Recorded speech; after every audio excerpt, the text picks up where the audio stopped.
Hello friends, இன்றைக்கி நம்ம evening snacks ragi மாவு வச்சு பகோடா செய்ய போகிறோம். அதுக்கு தேவையான பொருட்கள் தான் எடுக்க போகிறோம். அதுக்கு 3 வெங்காயம் எடுத்திருக்கேன். நல்லா நீல வாக்கில் க்ளீன் பண்ணிவிட்டு கட் பண்ணிக்கோங்க. இந்த மாதிரி கட் பண்ணிவிட்டு இது சிங்கிள் லேயராக வரத்துக்காக நான் மசாலா ஐட்டம்ஸ் ஆட் பண்ணிக்கிறேன். அதுக்கு தேவையான அளவு சால்ட் ஆட் பண்ணிக்கோங்க. கொஞ்சமாக காரத்துக்கு சில்லி பவுடர், கொஞ்சம் மஞ்சள் தூள், கொஞ்சமான சீரகத்தூள். ஏன்னா குழந்தைங்களுக்கெலாம் கொடுக்கும்போது இது டைஜஷன் ப்ராப்ளம் வராமல் இருக்கிறதுக்காக நான் சீரகத்தூள் ஆட் பண்ணிக்கிறேன். இதை நல்லா கையிட்டு பசைஞ்சு இந்த மாதிரி எடுத்துக்கோங்க. சிங்கிளாக வரும். இப்போ நான் இது கூட ராகி மாவு ஆட் பண்ண போகிறேன். எண்ணெய் குடிக்காமல் கிறிஸ்பினஸ் வரத்துக்காக நான் கொஞ்சம் அரிசி மாவு ஆட் பண்ணியிருக்கேன். நீங்கள் வேணானாலும் ஸ்கிப் பண்ணிடலாம்.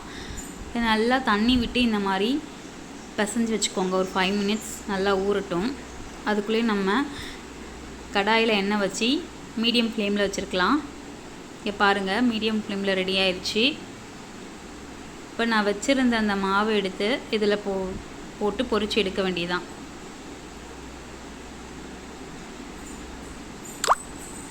நான் பகோடா மாதிரி போட்டிருக்கேன். உங்களுக்கு வடை மாதிரி வேணாக்கூடும் தட்டி போட்டுக்கலாம், நல்லாயிருக்கும். நான் நல்லா உள்ளாரெல்லாம் வேகணுன்றதுக்காக நான் இந்த மாதிரி பகோடா மாதிரி ட்ரை பண்ணியிருக்கேன்.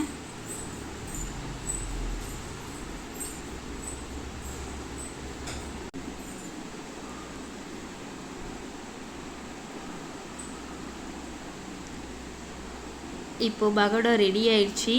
இங்கே பாருங்கள், எல்லாமே நான் பொரிச்சு எடுத்துட்டேன். நீங்களும் வீட்டில் இருக்கிற ராகி மாவு வச்சு இந்த மாதிரி ட்ரை பண்ணி கொடுத்து பாருங்கள். எல்லோரும் விரும்பி சாப்பிடுவாங்க.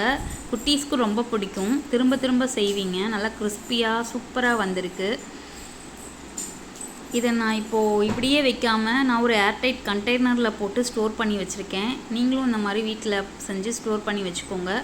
வீடியோ பிடிச்சிருந்தால் லைக் பண்ணுங்கள், ஷேர் பண்ணுங்கள், சப்ஸ்கிரைப் பண்ணுங்கள் ஃப்ரெண்ட்ஸ். தேங்க்யூ.